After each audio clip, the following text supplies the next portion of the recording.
Hi everyone, hope you're doing well. Welcome back to my channel. If you haven't met me before, my name is Rebecca. I'm a 30-year-old mum here in Western Australia, On this channel I do personal finance, I do motherhood and disability journeys.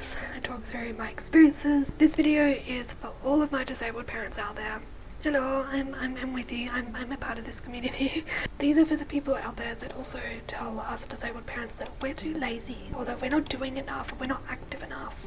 I'm going to be talking through my experience today on being a disabled parent and what people often get wrong about it, breaking down the stereotypes. The biggest one I think us in the disabled parent community often get is that we're lazy, and even just in general, if you're not a parent, you still get called like lazy or not doing enough or those sorts of like phrases, which is really just not the case. Like, I have a physical disability where, for reference, I am legally blind, I can't drive, and I have Meniere's disease, which is a vertigo inducing like horrible disease, and I have hearing loss, and you know, I wear hearing aids and stuff like that. So that's literally my experience with disabilities. I was extremely premature. I was born at 22 weeks. I do have a video on that if you're curious. So yeah, this is my experience with disabilities, and you know, throughout my whole life, whether it's through jobs, which I will be doing a video on that soon if it's not already up, you know, the job market being a disabled person,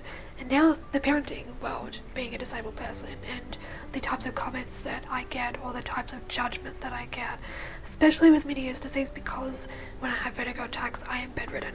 I can barely lift my head up without wanting to throw up everywhere. I can't look after myself, let alone look after my child.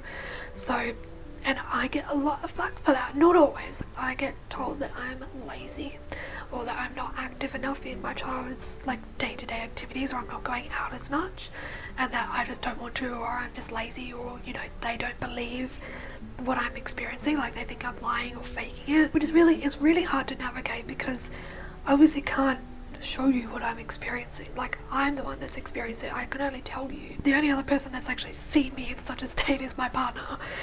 He's seen me like fully bedridden, like not even be able to talk. Like, he's seen all that. So it's really hard to try and advocate for myself and like stand up for myself, because it's freaking ridiculous the type of phrasing that gets used about me, because then like I take that as my character, as like my, like that's how you think of me in general, not just like because of my disabilities, like that's, and then that pertains to like my self-worth and my confidence in myself and my self-esteem, which I've always struggled with, but now even more so because I'm a parent, and you know, there's so much pressure that I put on myself, but I think because of the comments that I get all the time that they put on me, and again, that could just be me like internalizing that even more, but I do feel that extra pressure to try and push myself, and then when I push myself too much, my body takes effect, and it takes almost damage from that. Like it really messes me up, and then I can't do more. So I'm really trying to like prioritize care of myself, honestly, so that I can look after my child the bare minimum that I can. And if I can do more, then that's awesome. Like, that's progress. I also think people put this expectation on me specifically of like, okay, I went out once, now you can go out every other time. It's like, no, if I'm able to go out once, that's great.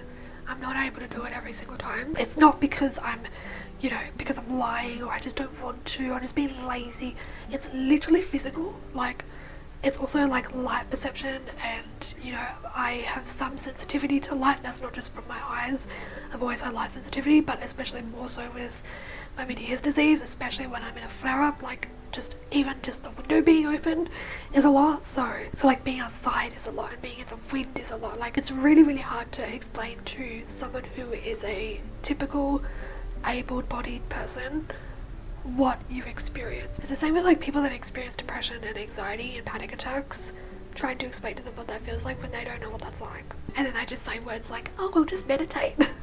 Oh well, you know, that's typically what doctors say as well, like, oh, you know, just drink lots of water, and you know, because I still get that even with my Meniere's and stuff. Like my previous ENT doctors were just like, oh, just, you know, low sol, just keep up with a little bit of your medication, you know, go for walks and stuff like that. But I'm like, kind of step outside without suddenly having a vertigo attack. And I mean, again, like this year so far has been like the best year yet, and I think it's because I've really prioritized myself.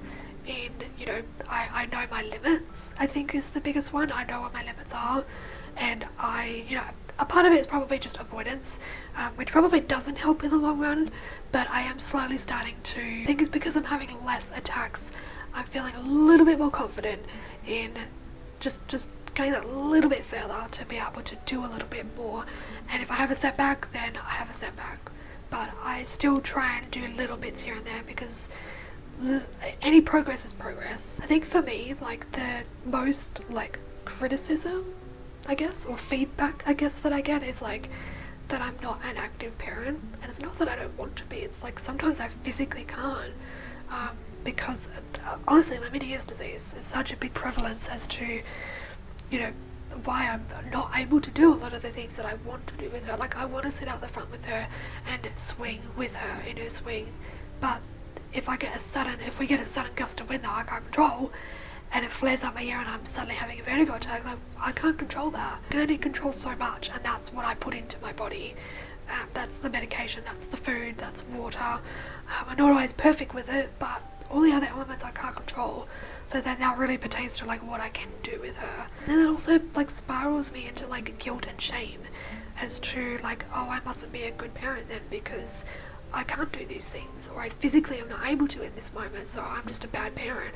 That's kind of the psychological effects that kind of happens and I go through with just parenting in general, but also especially because of my disabilities and how like disabling literally they are, like how limiting they are. Even with being legally blind, like I can't just drive her down to the park, you know, I can't just, like I have to really plan things out if I'm getting transport or if I'm walking. Like I have to really plan it out.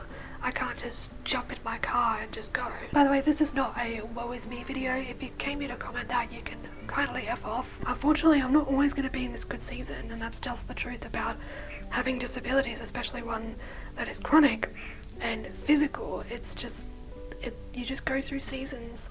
We have some good days and some really, really awful days and weeks and months. It's not something that I can control, and that's really, really difficult, especially as a parent, because you know your kids do need you. So anybody that's going through that right now, I just validate you, and I want you to know that you are going to be okay. You're going to get through it. You know yourself that you're doing the best you can. You know yourself that you're being a good parent. You do not need, and I'm saying this for myself, you do not need external validation or even appreciation or approval, especially as to how you're parenting. If you know that you're doing a good job, and you know that your child is fed and loved and cared for, you are doing an amazing job as a parent. Including me, I have to say that to myself too, because like I said before, I have no self-esteem, I have no confidence in myself. So this is to say to myself, like, I am doing an amazing job as a mum, I'm doing the best I can.